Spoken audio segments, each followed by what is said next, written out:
نور مقدم قتل کیس کا آئس کنیکشن کیا ہے؟ کیا قاتل ظاہر جعفر نے نور مقدم کو آئس پر لگا رکھا تھا؟ کیا پاکستان میں ہر 25واں شخص نشہ باز ہے؟ نشے کے پھیلاؤ میں پولیس کا کیا کردار ہے؟ کیا منشیات کے اڈے پولیس کی معاونت سے چلتے ہیں؟ آئس کیا ہے اور یہ نشہ باز کے جسم میں کیا خوفناک تبدیلیاں پیدا کر دیتی ہے؟ یہ سب کچھ دیکھیے اس ویڈیو میں۔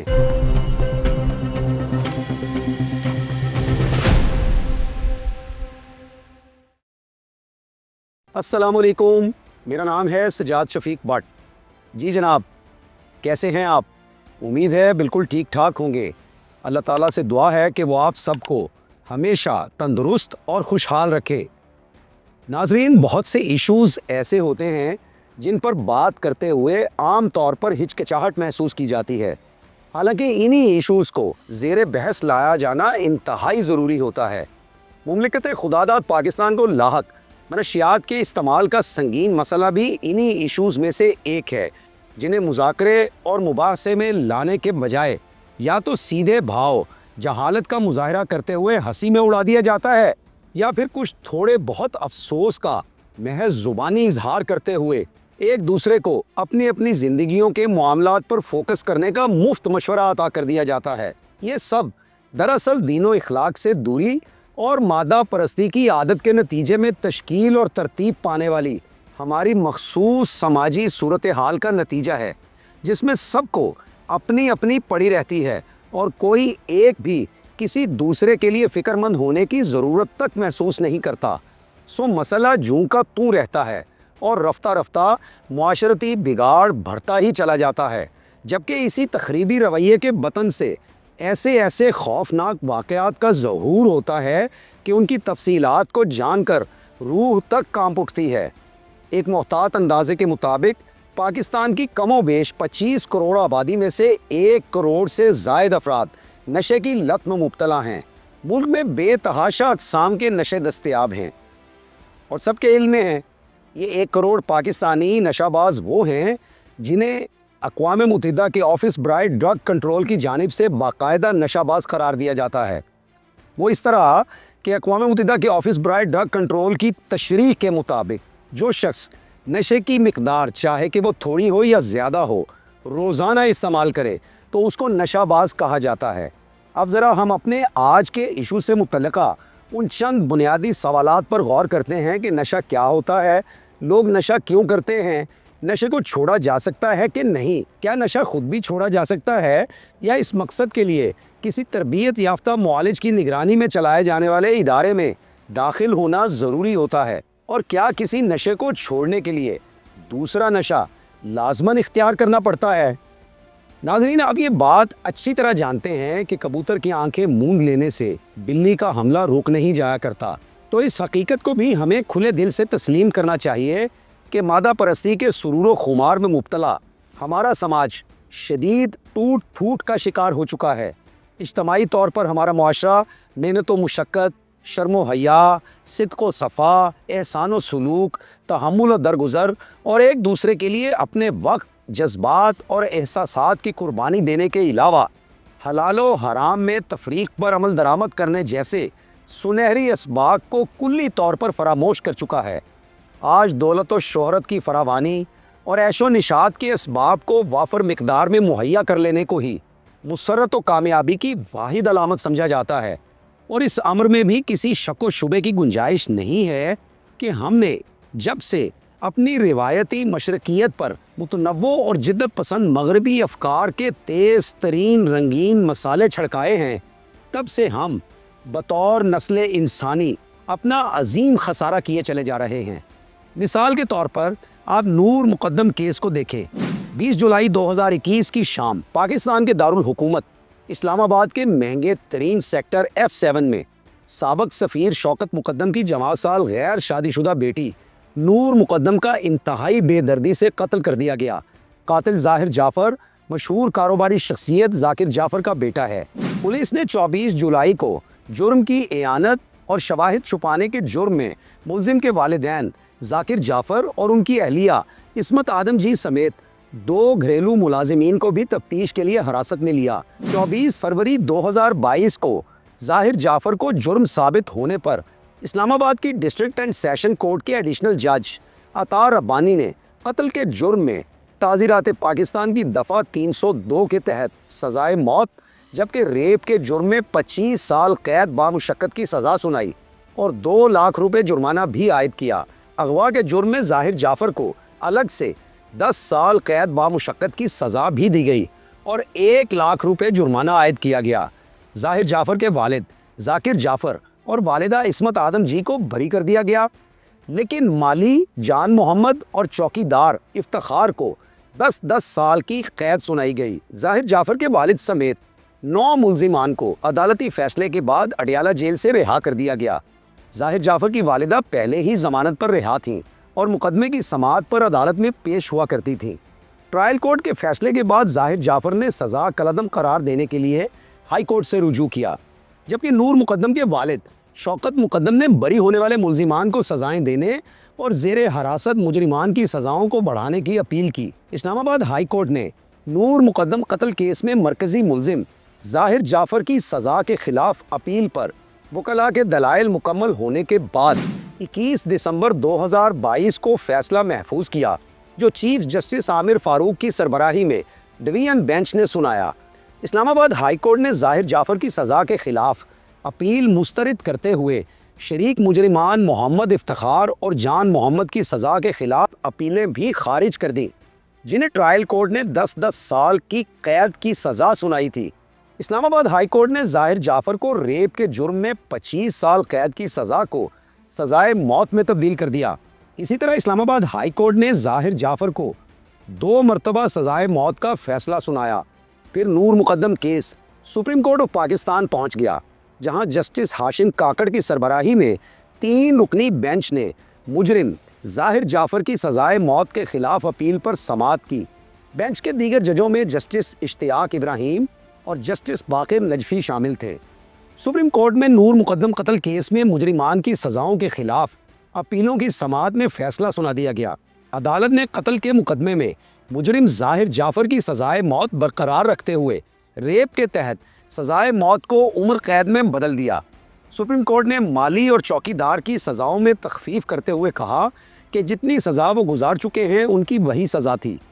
اسلام آباد ہائی کورٹ نے ریپ کے مقدمے میں سیشن کورٹ کی جانب سے 25 سال سزا کو سزائے موت میں تبدیل کیا تھا، جبکہ جسٹس ہاشم کاکڑ نے مجرم کے وکیل کے دلائل سننے کے بعد ریمارکس دیتے ہوئے کہا کہ نور مقدم خود اس گھر میں آئی تھیں، کیا اس سے اغوا کی سزا کم نہیں ہوتی؟ CCTV ویڈیو نہ بھی ہو تو نور کی لاش مجرم کے گھر سے ملنا کافی ہے۔ جسٹس ہاشم کاکڑ نے مزید کہا کہ کیس میں بہت سے حقائق تسلیم شدہ ہیں اور تسلیم شدہ حقائق پر دلائل دینے کی ضرورت نہیں۔ مجرم اور مقتولہ ایک ساتھ رہتے تھے، یہ تسلیم شدہ حقیقت ہے۔ دونوں کے درمیان ایک ساتھ رہنے کا رشتہ تھا جو یورپ میں ہوتا ہے، یہاں نہیں۔ لڑکا اور لڑکی کا ایک ساتھ رہنے کا رشتہ ہمارے معاشرے کی بدبختی ہے۔ اس قسم کا رشتہ مذہب اور اخلاقیات کے بھی خلاف ہے۔ تو ناظرین ذرا غور کیجئے کہ نور مقدم قتل کیس میں جس نقطے کو سب سے زیادہ بحث و مذاکرے میں لایا جانا ضروری تھا، اسی نقطے کو موضوع سخن بنانے سے سب سے زیادہ گریز کیا گیا۔ دراصل نور مقدم کا قتل آئس جیسے خوفناک نشے کے استعمال سے جڑا ہوا تھا۔ پاکستان کے تمام بڑے چھوٹے شہروں میں، قصبوں اور دیہات میں اور پہاڑی علاقوں میں نشے کی جو قسم سب سے زیادہ اس وقت استعمال ہو رہی ہے وہ آئس ہے۔ معاشرے میں پھیلی عام بے چینی اور اضطراب کا حل آئس کے استعمال کو ہی سمجھا جا رہا ہے۔ ہر عمر، رنگ، نسل، زبان، خطے، طبقے اور معاشی سطح کے مرد و خواتین آئس کے استعمال میں مبتلا ہو چکے ہیں، حتیٰ کہ بچے بھی اس کی عادت میں لگ چکے ہیں۔ اور اگر یہ کہا جائے کہ اس وقت پاکستان بھر میں جو نشہ آور مواد سب سے زیادہ ڈیمانڈ میں ہے وہ آئس ہے۔ نور مقدم اور ظاہر جعفر کے بارے میں پولیس تحقیقات میں یہ بات کھل کر سامنے آئی تھی کہ نہ صرف یہ دونوں آئس استعمال کرتے تھے بلکہ بڑی بڑی پارٹیاں تھرو کی جاتی جن میں اسلام آباد کے بڑے بڑے لوگوں کے بچے بچیاں شریک ہوتے اور آئس پی کر رقص و سرود کی محفلیں برپا کرتے، اور ان محافل سے جڑی ان تمام قباحتوں کا ارتکاب بھی کیا جاتا جنہیں عرف عام میں عیش و نشاط کے حصول کی انتہا کہا جا سکتا ہے۔ ظاہر جعفر کو غور سے دیکھنے سے ہی یہ معلوم ہو جاتا ہے کہ یہ شخص بہت زیادہ مقدار میں آئس کے استعمال کا عادی ہے۔ عرف عام میں آئس کہلانے والا مواد دراصل میتھ ایمفیٹامین ہے، جو انتہائی نشہ آور ہے اور کیمیائی طور پر تیار کیا جاتا ہے۔ جس طرح پوست کے پودے سے افیم اور پھر افیم سے ہیروئن بنائی جاتی ہے، ویسے ہی ایفیڈرا نام کی بوٹی سے ایفیڈرین اور پھر آئس تیار کی جاتی ہے۔ آئس ایک ایسا نشہ ہے جو انسان کے مرکزی اعصابی نظام پر گہرے اور طویل مدتی اثرات مرتب کرتا ہے۔ یہ مواد ریڑھ کی ہڈی اور دماغ کو سن کر دیتا ہے۔ سن 1893 میں ایجاد ہونے والا یہ مواد دراصل دماغی چوٹوں میں مبتلا مریضوں کو علاج کے لیے دیا جاتا تھا، اور جنگ عظیم دوئم میں جرمن فوجیوں کو بھی دیا جاتا تھا تاکہ وہ بے جگری کے ساتھ لڑ پائیں۔ اس کو کرسٹل میتھ یا میتھ کرسٹل بھی کہتے ہیں۔ اسی طرح آئس کو bikers coffee, black beauties, chalk, chicken feed, crank, glass, go fast, quick, speed, stove, top, trash اور غریب آدمی کی کوکین بھی کہا جاتا ہے۔ پاکستان کے گلیوں بازاروں میں آئس جاگو کے نام سے مشہور ہے۔ جاگو اس لیے کہتے ہیں کہ آئس پی کر جسم میں اس قدر تیزی مچ جاتی ہے اور دوران خون ایسا رواں ہو جاتا ہے کہ اسے پینے والوں کو کئی روز نیند ہی نہیں آتی۔ پاکستان میں آئس استعمال کرنے والے لاکھوں افراد ہیں، جن کے اصل اعداد و شمار کا درست اندازہ ممکن نہیں۔ کئی برس پہلے آئس کی پاکستان میں قیمت 5000 روپے فی گرام تھی، لیکن اب اس کی قیمت 500 روپے فی گرام ہے۔ کرسٹل میتھ یعنی آئس خفیہ لیبارٹریز میں بنائی جاتی ہے، اور یہ لیبارٹریز اپارٹمنٹس، مکانات، موٹیلز اور حتیٰ کہ گاڑیوں تک میں بنائی جا چکی ہیں۔ آئس استعمال کرنے والوں کی 3/4 تعداد مردوں پر اور 1/4 تعداد عورتوں پر مشتمل ہے۔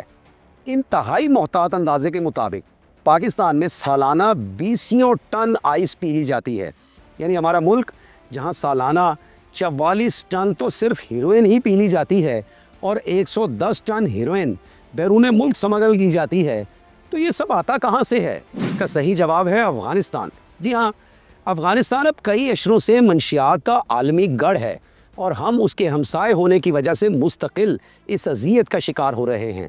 کرسٹل میتھ دراصل مغرب کے پب کلچر سے مشرق کے امراء تک پہنچا، اور طلباء و طالبات نے اس نشے کو مطالعے کے لیے بیداری کا حربہ بناتے ہوئے استعمال کیا۔ دراصل آئس دماغ کے ان حصوں کو سلا دیتی ہے جن میں حزن و ملال کے عناصر جنم لیتے ہیں، اور دماغ کے ان حصوں کو بے پناہ متحرک کر دیتی ہے جن میں عیش و نشاط کا پہلو پایا جاتا ہے۔ آئس پی کر لڑکے لڑکیاں عالم مستی میں چلے جاتے ہیں اور 2 3 دن رقص فرماتے رہتے ہیں۔ جنسی تلذذ کے حصول کے لیے آئس ایک عارضی لیکن جادو اثر میٹیریل ہے، اور پاکستان کے نوجوان طبقے کی کثیر تعداد آئس کے ساتھ چمٹ کر آئس کی طرح آئس ہی ہو چکی ہے۔ آئس کا لمبے عرصے تک استعمال بھوک کو ختم کر دیتا ہے، نظام دوران خون تباہ ہو جاتا ہے، جبکہ عجیب طور سے جسمانی کارکردگی میں بہت زیادہ اضافہ ہو جاتا ہے۔ آئس اپنے یوزرز کو خوفناک تشدد پر مائل کر دیتی ہے، اور پھر نور مقدم قتل جیسے واقعات رونما ہوتے ہیں۔